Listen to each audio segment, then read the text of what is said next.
Hey friends, welcome back. It has been a hot minute since I've recorded anything. YouTube is quite a bit like going to the gym where you're like, yeah, I'm just not super into it this week, today, whatever. I'll get back into it next week. And then 6 months later, you're like, oh my God, I have a gym membership.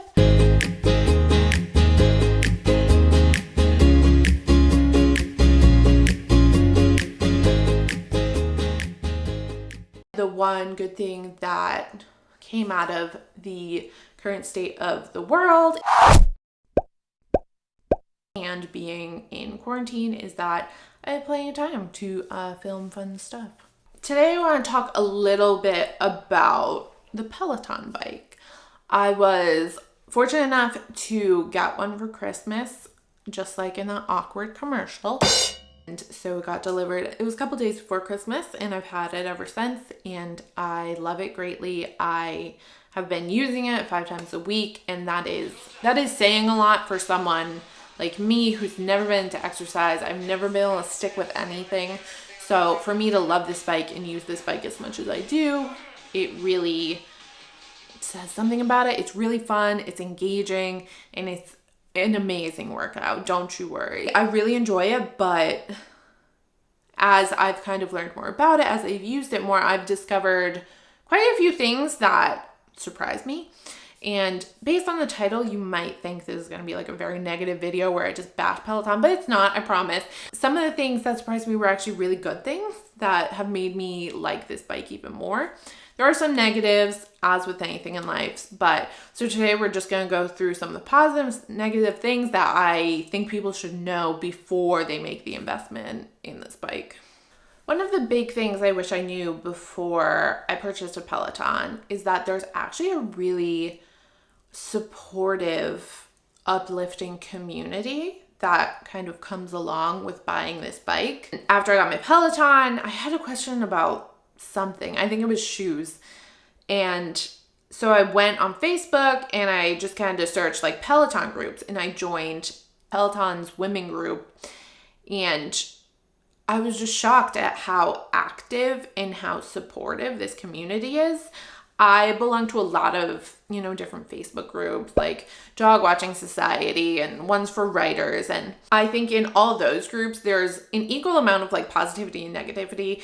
For every really cute dog photo, there's a photo of something that people just get really upset about and start criticizing other people. And there's none of that in the Peloton women's group. It is so positive. Everyone's so supportive. And it doesn't just have to do with Peloton. Like, yes, there's a lot of discussion about, favorite rides, favorite instructors, but it's also just like a community of women who come there for advice about stuff that's going on in their lives, dealing with whatever is going on in the world right now. I really think it's a big selling point that like the community is so strong and so supportive and so uplifting. I wish I knew that before I bought this bike because I would have done it so much sooner. Another thing that is often discussed in the Peloton community is that the actual delivery of your bike. If you look into a Peloton, you'll see that delivery costs $250, which on top of a $2,000 bike, that's a big ask. And it turns out that there are actually 2 different delivery methods. So if you live close enough to one of their distribution centers, Peloton will actually deliver the bike to you themselves. So a Peloton truck will come with the bike, Peloton employees will come install it in your home. That is the situation we were in. And we had a really positive experience. They were great. They were very respectful, very helpful, helped me get everything set up. Didn't leave until they were sure like everything was good, no questions. And historically, that is the experience most people have with the actual Peloton delivery. If you're not as close, they do use a delivery service, and a lot of people have not had necessarily great experiences with the delivery service. I'll go look it up and put it up here somewhere. But yeah, people really have mixed things to say about them. Some say it worked out fine, and other people, they showed up late, they didn't know what they were doing, they, kind of just dropped and ran. It really is kind of a bummer if you do pay the money to have the bike delivered, and then you have a negative delivery experience. Another thing I was surprised to find out as I kind of continued my Peloton journey is that milestone rides are really kind of a big deal in the Peloton community. Within your profile, it tracks, how many rides you've taken, how many, bike workouts you've done, how many stretching, all that. And when you get to certain numbers, so I think the first milestone is 10 rides. I think it's 50 and 100. I don't think 75 is one, but I could be wrong. Basically, the point I'm trying to make is that they're very celebrated within the community. If you're on a live ride during your milestone ride, so whether it's 50 or 100, there's a very good chance that the instructor will actually give you a shout out by name or by leaderboard name anyway. That's always really exciting. And a lot of people actually will go to one of the Peloton studios, whether it's in New York or somewhere else, and take their milestone ride in person. And it's like a whole celebration that's really just all about you and your accomplishments and your dedication. And one thing that I wish I knew before buying this bike that I find no one really talks about is the tablet that's attached to the bike. I will put an image in here, is actually an Android tablet. It's really just, it's just a very large iPad. And so it's an Android, so it runs on an Android processing system, and as such, it doesn't really work well with Apple products. Everything in our house is Apple. I have my Apple Watch, I have, the AirPods, I have an iPhone, we have an Apple TV. Everything around here is Apple. I've consistently had issues pairing my different devices with the Peloton. In order to get your Apple Watch to sync up with it, you would think you could just use it as a heart rate monitor for the bike, but you can't. There's a way to do it. You have to download a third-party app that's full of these ads, and it's really frustrating and pain in the butt to use, and half the time it doesn't work. I've had, I wouldn't say a lot of problems, but periodic problems with my AirPods not syncing to the bike. Just randomly, one will stop getting the signal, or they'll just drop the signal completely in the middle of the ride, and all of a sudden it's blasting and my boyfriend's in the next room trying to sleep. It's just a little bit of a pain in the butt. If you are kind of an Apple enthusiast like me, just keep in mind that you might want to invest in some Android friendly accessories for the bike if you want to have the best possible experience. So when you buy the Peloton, one of the options that comes along with it is to buy the accessories package. Now, you definitely want cycling shoes with the Peloton. It works better. The pedals are clip-in pedals, so you do need special cycling shoes. Accessories package comes with cycling shoes. There are a bunch of different levels of it, but you can get headphones, a mat to put the Peloton on.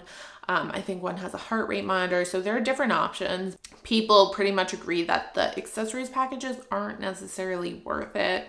They're very expensive. And in general, you can just find similar products that are not Peloton branded for much less. I ultimately did not buy an accessories package. I got cycling shoes off Amazon, and I use, as I was talking about, my Apple Watch as a heart rate monitor. It works perfectly for me. You don't need to get the Peloton branded stuff. It's priced higher because it's Peloton branded. It works the same as, just generic stuff, and it's not going to change the experience you have with the bike. Another thing that I found out fairly quickly when I got my Peloton is that all the different instructors that are on the Peloton who give classes, they kind of have their own fan groups. And so as you start to take different classes and explore the different instructors, you very quickly develop favorites. If you get really into a particular instructor, chances are they have a Facebook group page just for people that love that instructor, that want to take that instructor's rides together, and they follow their personal lives, and the instructors are mini celebrities within the Peloton community. And again, it's another way to kind of bond with people who have a similar experience to you, regardless of, age, gender, location. And it's another way that the Peloton community really is tight-knit and like comes together. So this particular thing I actually knew, but a lot of people that I've talked to did not realize this when they first bought a Peloton, and that is with your Peloton bike, in order to use the tablet, you have to pay a $40 a month subscription. It's like a subscription to any workout app, and it gives you access to live classes and recorded classes. Excuse me, I'm like holding in a burp here. But that's not all. It actually is a pretty comprehensive workout app, and it has all sorts of workouts that you can do and you can use. They're obviously not necessarily on the bike, but there are strength training classes, there are cardio classes, there are running and walking classes, and you get access to all of it with that subscription that you're paying. A lot of people ask, well, okay, can I just not pay for the extra stuff and just get the bike for less? And the answer is no, which sucks. Like personally, I use the stretching and the foam rolling, but I don't really do like the on-demand cardio or running classes, and I would gladly just pay a little less and not get access to that content. But unfortunately, that's not an option. You really you're stuck with the $40 a month, and you get the extra classes, which for some people is cool, but at the same time, it would be nice if there was a second tier that was like bike only workouts. It is what it is. One thing that is frustrating to me is the leaderboard. So they kind of talk about in a lot of marketing how you can like compete on the leaderboard. I do exactly what the instructors say throughout the whole duration of the ride, and almost always I'm in like the bottom fourth of the leaderboard. I'm never anywhere close to the top. And as I'm not a super competitive person, so I like X out the leaderboard and I just do my own thing. But for people who are using that competitive aspect as like their driving factor, I imagine it gets very frustrating because it's very hard to place toward the top of the leaderboard. People don't follow the instructor's guidelines. So, if the instructor says put your resistance at 30 to 50, there are some people that are at 70. And so if you're following their guidelines, you're never going to place at the top, because there are some people that just want to be at the top of the leaderboard so bad, or like need a lot more for it to be a good workout, that they're like heads and tails above you. And it's just like, okay, well, one day maybe I'll be in the top 50% and that will be my accomplishment. Other little things that are worth mentioning: at the very beginning, the first, week or so that you ride, it really hurts your butt. The seat is hard and it is small, and it's just, you're sitting on it in a way that feels weird, and you will get like bruised for the first week. One of the things I commonly see people talking about like in the Facebook group is, okay, like, can I get padded shorts? Can I get like a padded seat? Like, how can I make this hurt less? In general, the instructors say like, you can't, you just have to get through it.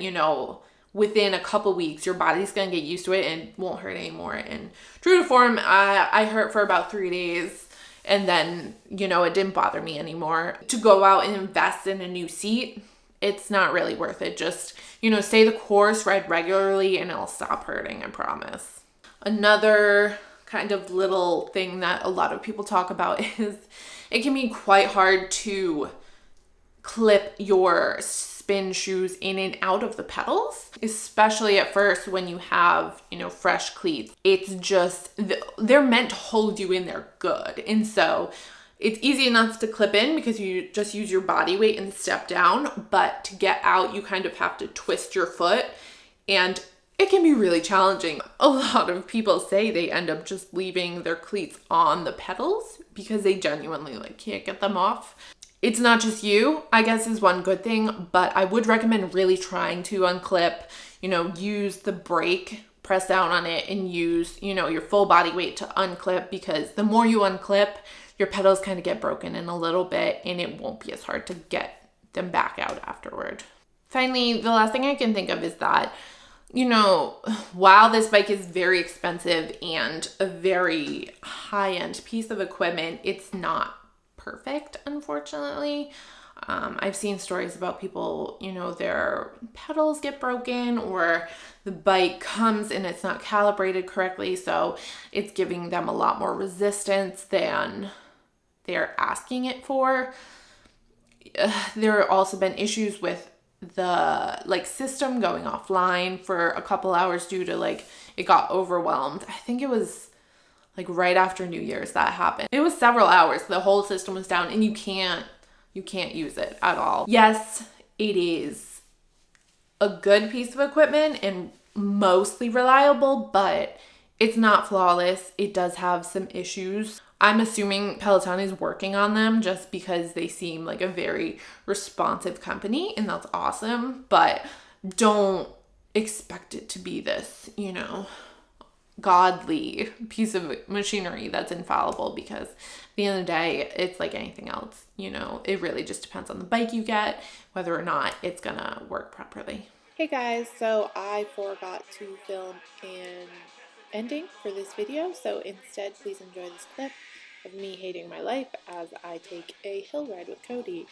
If you enjoyed this video and found it helpful, I'd really appreciate if you like and subscribe, and I will see you next time. Damn sexy, are you ready? Come on. Hey. No, we don't quit. Come on.